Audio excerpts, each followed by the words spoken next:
Hello, everybody. Whoever is listening to us, I hope that you can hear us.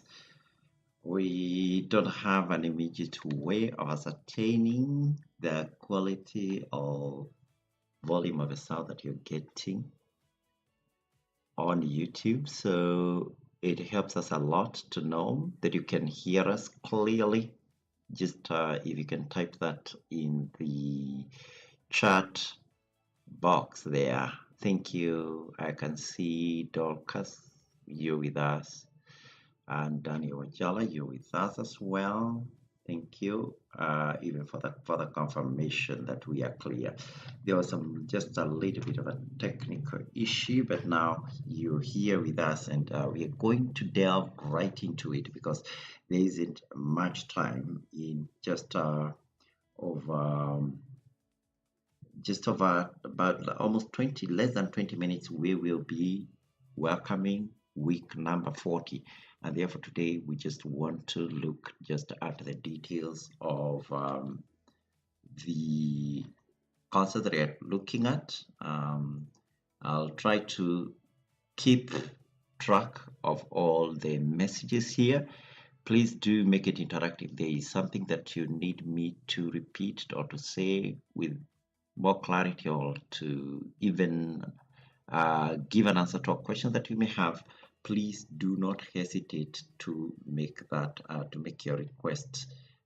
We will talk. We'll do our best to do that. So this is the Neoteran Herald Weekly, a weekly blog that looks at just the major interesting points in the astrological sphere from a very particular perspective, and that is what we call creative astrology, and that is Neoteran astrology, a little bit new, but borrowing and on principles that have been established since time immemorial, or we can say since the very beginning of time itself. My name is Joroge Wahome Warugongo. I'm your personal astrologer, and I endeavor as much as possible to give you as much headway as I can to help you understand what it is that we can learn from the celestial heavens, which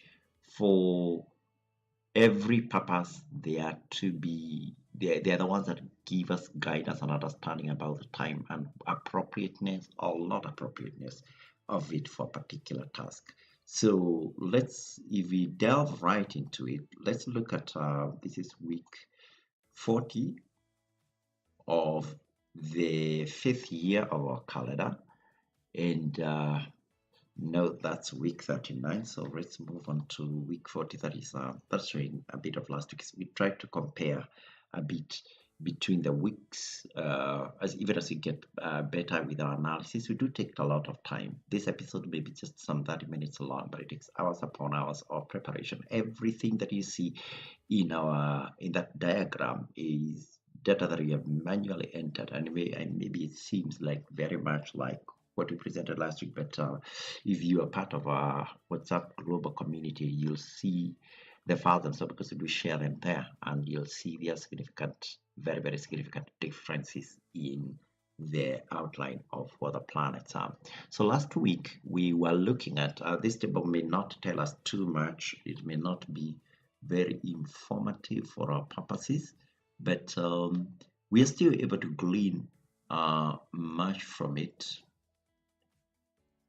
We are able to glean plenty from it. I think there's some people who are trying to communicate. I may not be able to make a lot of people to pay much attention. So if you'd like something to be addressed within the context of this, let's you can make use of the chat because of what I'm presenting. I'm not be able to attend to my other messenger apps.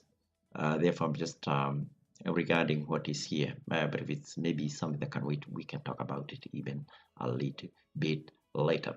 So I want to just look at where we were last week. It was a very significant week. Last week we were looking at something that was significant. If I can get a highlighter. And we look at the planets as was looking, we're looking at this conjunction.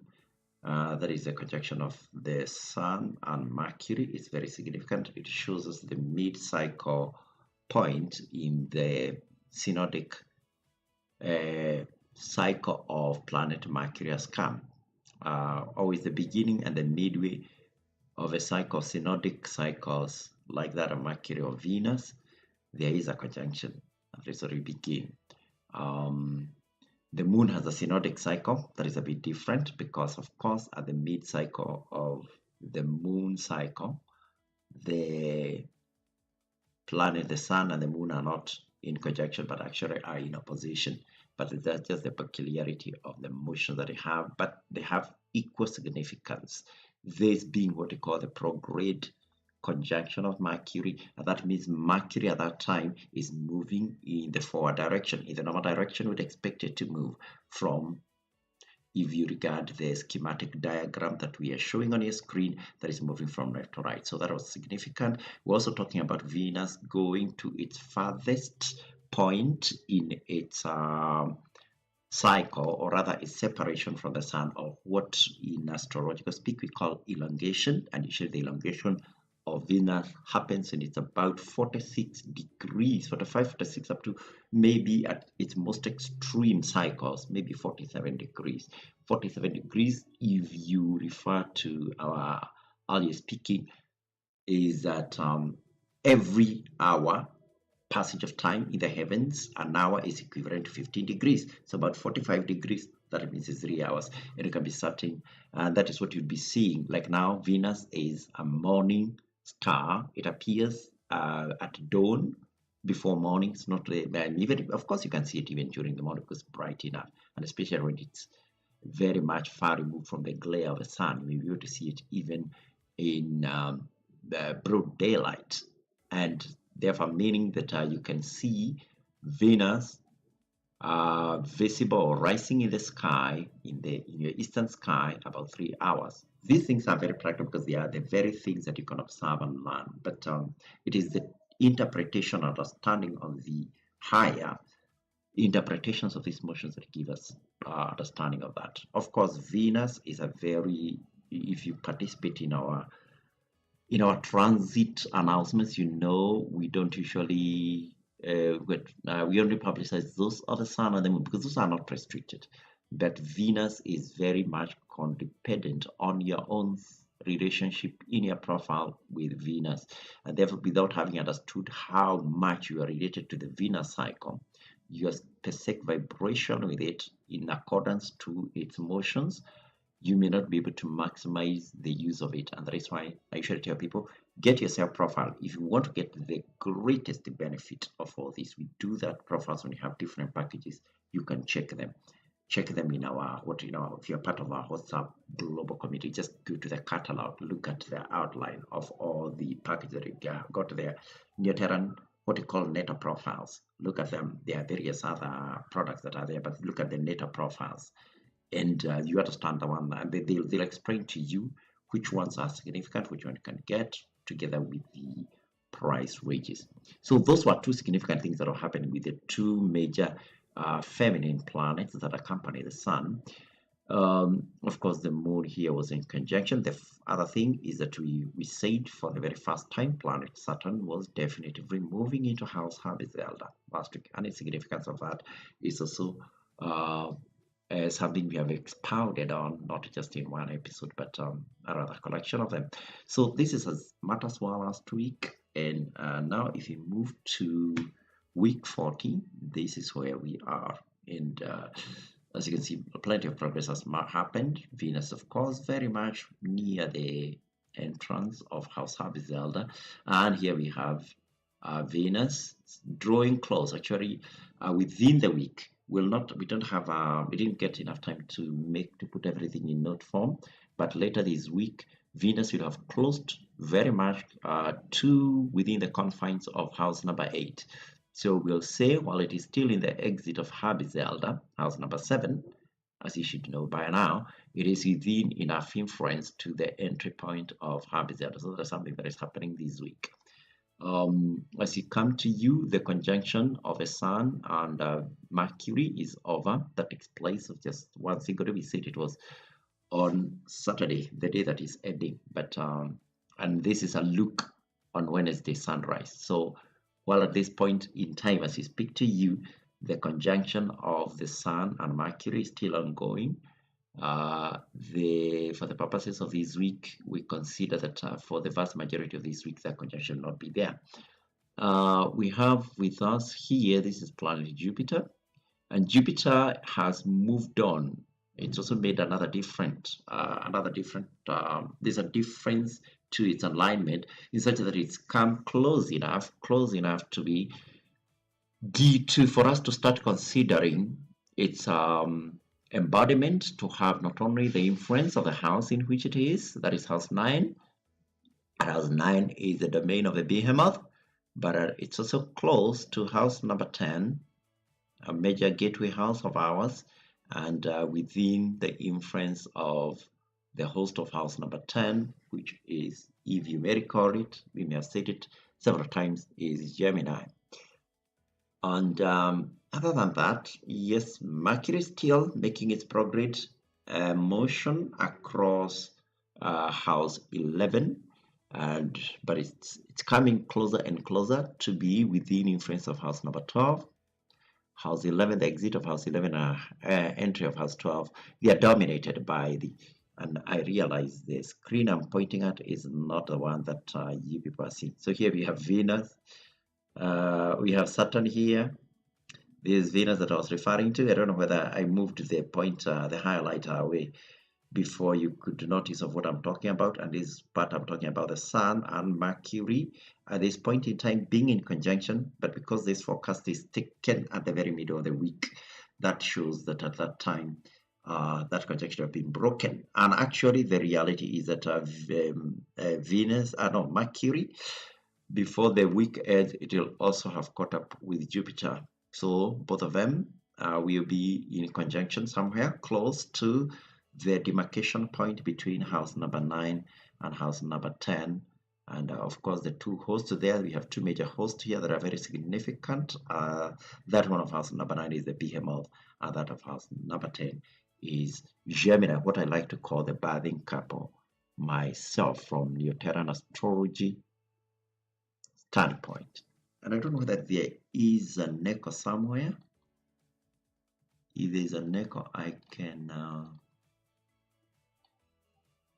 be alerted, although I just hear everybody saying everything is clear, or rather the last communication, that's what it said. I just wanted to know whether there is another tab that is open on my computer that may be giving audio feedback. I don't find it. There's nothing of a sort. So thank you. That's as we illustrating. Let's go back to what we're talking about. So yes, so that is something we are looking forward to. The conjunction of Mercury and Jupiter and the transit. Mercury will perhaps by the time we are meeting next week, most certainly it will have moved into house number 10. Jupiter will not itself, but it will be close enough to that motion.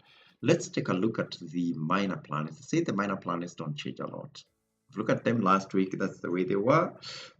And you said for purposes of understanding from one week or the other, you can be certain that really the planets that may really move are maybe Vesta here, the anti-solar point, and Ceres here. Also the nodes, depending on the time of what, they could make a little change. If they are really close to the boundaries, as these two are, you can be sure that sometimes they can be within significant points where you make observational changes. Vesta, sorry, and I am pointing at the wrong screen again. Vesta is here. Is this what, as you can see, some of the planets within that category of minor planets are not really zodiacal planets. Zodiacal planets follow the outline of the zodiac, the circle of the zodiac, very, very faithfully. Like the sun and the moon, they don't stray. The moon does. The moon, by the way, does stray away from the zodiac, but not very significantly. Not as much as you're going to see with planets like Vesta or even Pluto. And of course, the most change above them, least change above them, but one which does a lot of what I was pointing at the wrong place. This is the planet Aries that you're talking about. So there, that is something that you can, those are the planets that you may be able to see. Vesta happens to be at a point where it is, and you're only 5 minutes from the, I don't know, 8 minutes from the point where we're going to have to speak to welcome the new week and the new day. Is that Vesta happens to be in retrograde motion because how far it is elongated from the position of the sun, and therefore it is not changing, but still doing, it's still moving in retrograde. Like the last 1 week, it's only moved about 2 degrees, and that is barely conceivable. And that is why if you look at week 40, if I come here, then move to week 40, you'll see that there is barely much difference. Week 39 and week 40 there can't see much, but of course, sorry, you see there is considerable change with the anti-solar point, which of course moves at the same speed, except in the very exact opposite planetary actions as the sun does. If it is the what, as you can see here, it's in the descent. The sun is of course ascending somewhere. Here we have Pluto being in house Cabell, hasn't changed much, but we have something significant now with the lunar ascending node, which took its time before it made a transition from house Habizelda to house number 6. And at this point in time, actually, even in our, if you look carefully at the tabulated data of planetary junctions and motion, you see that they don't say anymore that the ascending node, the lunar ascending node is no longer within influence of Habizelda, has moved off significantly. And that becomes something important because remember, we're talking about 4-planet conjunction. Here used to be 5 at the very beginning of our series, week number 36, because Venus at the time was here, but Venus moved out. Now this week is going to be significant because the ascending node again will leave, and Ceres also will be significantly away from none of these other planets. So of the 4 planetary conjunctions that are there at the cusp of house number 6 and Habizelda, only Saturn and Uranus remain in that embrace. We'll continue to see that they are quite slow planets. Very carefully, we are observing in just about 1 week's time, is just over a week's time, is when this very, very significant transit is going to happen. Next Sunday, not this Sunday that is starting today, but the other Sunday is a Sunday when Aries will move into the northern hemisphere. It will make its equatorial transit. Nothing happens at all here with Uranus. Is that we're talking about Uranus here? Yeah, actually, yeah, nothing happened with Uranus. Actually, this is not Uranus that of course is here. It is is it Neptune? It was Vesta, Ceres, and no, Vesta is not there. Let's just look at that slide. Let's look at that slide carefully. Just a minute. Give me that, because I'm giving you information that is not correct. We're talking about Neptune. Of course, it is Neptune that was in conjunction here, not Uranus. Uranus is farther off ahead. Actually, the other week it was in conjunction with the Sun. So here we're talking about Neptune, planet Neptune, and Saturn are the 2 remaining in conjunction here. I want to see if you have time. We'll have to welcome the new day. Then we talk about a little bit about month 10, because we only have about 2 minutes, or rather, yeah, 2 minutes until when we need to start speaking in anticipation of welcoming the new day or the new week. So if I'm going to speak about it in a bit of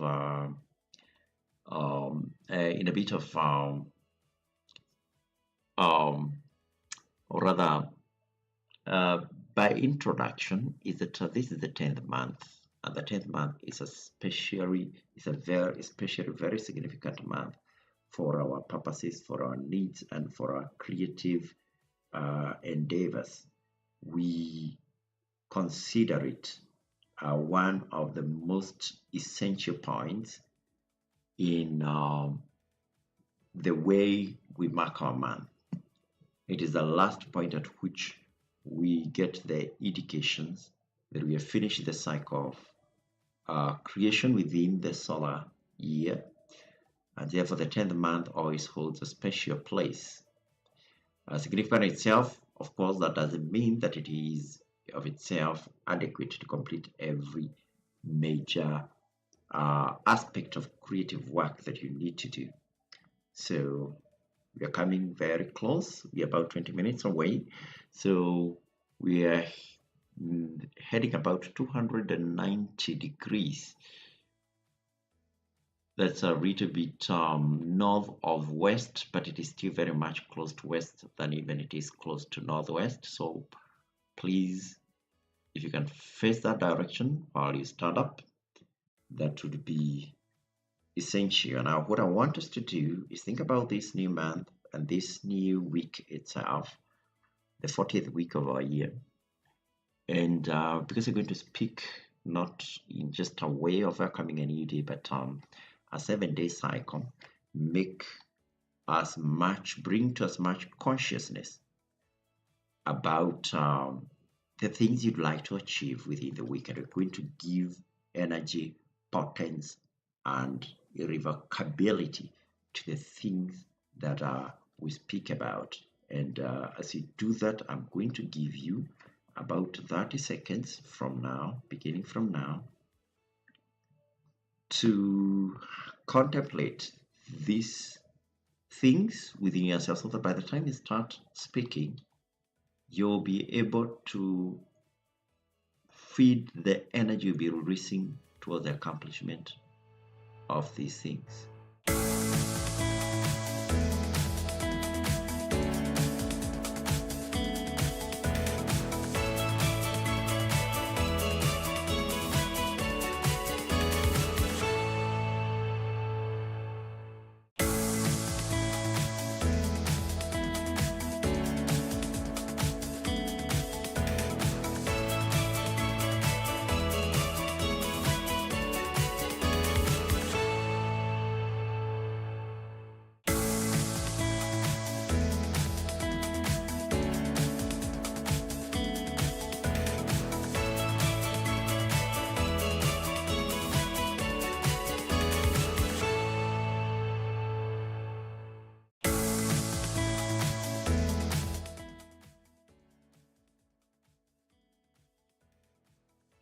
Okay, thank you. If you've done that, let's now, all of us, we're heading towards the west or southwest, and we want to speak the words of welcoming a new week. So here we stand in absolute gratitude for the many things that have happened in our lives. It's not by accident, it's not by happenstance, but it is by the very authority of what we have authored and made to be of effect in our lives and in our areas of empowerment and influence. And as this week draws onto us, this unprecedented 40th week of the 5th year of this calendar in this dispensation, we have authored and given potency to. Let everything that we breathe into, let everything that we make, we throw our seed, when we cast our seed into, bring about abundance and strength. And now, as we focus on these projects, on these dreams, on these aspirations, on these commitments, on these endeavors, projects, outlines, trades, business deals, and exchanges of contractual obligations, is that we assume the strength, let the strength of our standing, of our knowledge, of our wisdom, let the superiority of everything that we have configured, the technical expertise of it, and what is it that supersedes everything that has ever been made or conceived of by man, give us a head start, an advantage, a place whereof we can appropriate favor from the heavens to bring everything to completion. This week shall be one suffused with every form of positive outcomes, reapings and harvests, deals drawn and concluded, elevations, forward motion, and ascendancy. We give strength to everything that we have conceived, and we're going to brood over, and we're going to birth and bring into being and license into operations in this world. This work is done. We enforce these words, give them all the potence that they have, and they shall not be superseded or contravened, because we've spoken so. For it is so. And now, everywhere you are, agree with me, and it is good in our sight. We say that. Welcome to week number 40. We have crossed over to the first day of the week as well, and we are here by empowered to speak and to give credence to the things that we have employed and thought of as important in this time and dispensation. So now what I wanted to do in a very brief manner is to look at a little bit of what we have on offer across the 10th month. We have already spoken about it as being a very significant month in our Neoteran philosophy and in our Neoteran outline of time. So this is the calendar. The calendar as it is of the 10th month is a Behemothian month. The reason being that, as we spoke last week on about Tuesday, the sun and the moon met under the sign of the Behemoth, rather under the hostage of the Behemoth in house number 9, and we have come, that has come to define for us the beginning point of the 40th synodic cycle, or rather the 9th month, the 10th month of this 5th year. And what is so special about the month, even before consideration that is being a watershed year in the unfolding of time, is that always month 10, the 10th month, usually includes this week, this series of 7 days. This is this time beginning on the Tuesday 21st, and this is the Tuesday that is coming, and going all the way to sunset on Monday, the 27th, and that in the other way, common parlance of thinking about dates and time. Let me just look for you. I often don't have the full outline of the dates in the Gregorian calendar, so sometimes it takes me a little bit of time to ascertain that, so just bear with me. We are talking about the month of June, of course, in that, and I'm saying this this week begins on the 21st of our 10th month, that is 17th of June, and ends on here Monday, which is the 23rd of June at sunset, 23rd of June. That is significant itself. That week usually represents for us the point at which the sun has moved to its northernmost, to its most northern latitude from the equator, and it makes a standstill there. And that standstill itself is a signifier for us that the endeavors you've been talking about, because all throughout the year you've been talking about seeding, brooding, and travailing over things, is that now it's time to speak about actualization of these things, actualization of these creative endeavors and projects, so that they have solidity and license to operate in the world. That is mainly what we talk about. But of course, it's not something that we do just in that week, but it's a culmination of things that we've been doing for the previous 9 months. And we talk about also that time. It just happens that it's after this week, after we go to the lunisolar conjunction here. Okay, that is coming in 2 weeks' time. But in just over a week's time, we have this important date. And I'm realizing I'm no longer pointing again. That is the 12th of the 10th month, and it is the 8th of June in the Gregorian calendar. And this date is of profound significance. If you've looked at the text of the post we made today, is that we're talking about something that is going to have significance not just for ourselves, but for the entirety of the universe, for the entirety of humanity. And of course, if it affects the entirety of humanity, that means everything by creation, because you are the namers and programmers of creation.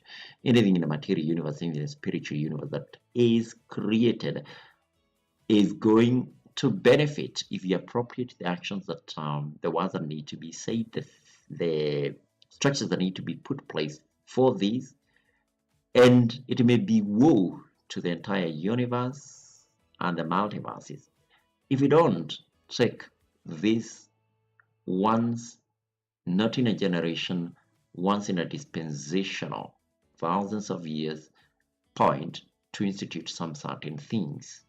So that is the day, not of itself, in a special, most likely just rise up and set. It is set by what it begin with the same darkness, it begin with the same light for somebody who is observing it.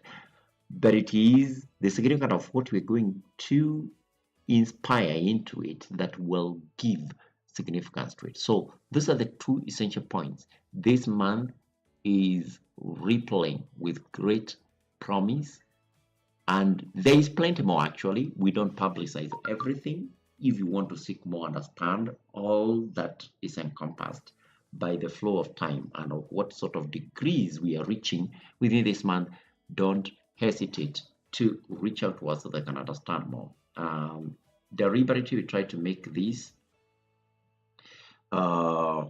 sessions to be not too long, so I am trying to draw this to a conclusion. Let me just look at the comments again on YouTube. Is that people have confirmed there is no echo. That is very good. Of course, I agree with all that you affirmed. Great and good in our sight, and it is so, and shall remain to be so. So thank you so much for continuing looking to these events and paying attention to what we speak about. Continue exploring more of our global community. We're going to add more content there. Everything that we spoke about today is all the graphics that we shared today are going to be available in the teaching and knowledge base group part of our community. If you are not yet there, do subscribe. Please also look for Neoteran Astro on all other platforms. That's how we are known on Instagram. I agree. We do have some content on Instagram. I know. The platform that I've yet to really make a proper venture into, maybe TikTok, but I'm going to be doing that. Facebook also has content. Please do go like them, subscribe. Let's grow this community so that even as we move out, and soon there'll be lots of demand for the things that we are speaking about. You are not left behind. You become another pioneers, and that's it. Have an amazing week. Have a creative, have a productive, have a highly programmed outcome for yourself and for your loved ones. This signing out from our studio is Jeroge Wahome Rugongo, your Neoteran astrologer. See you next week. I love you all.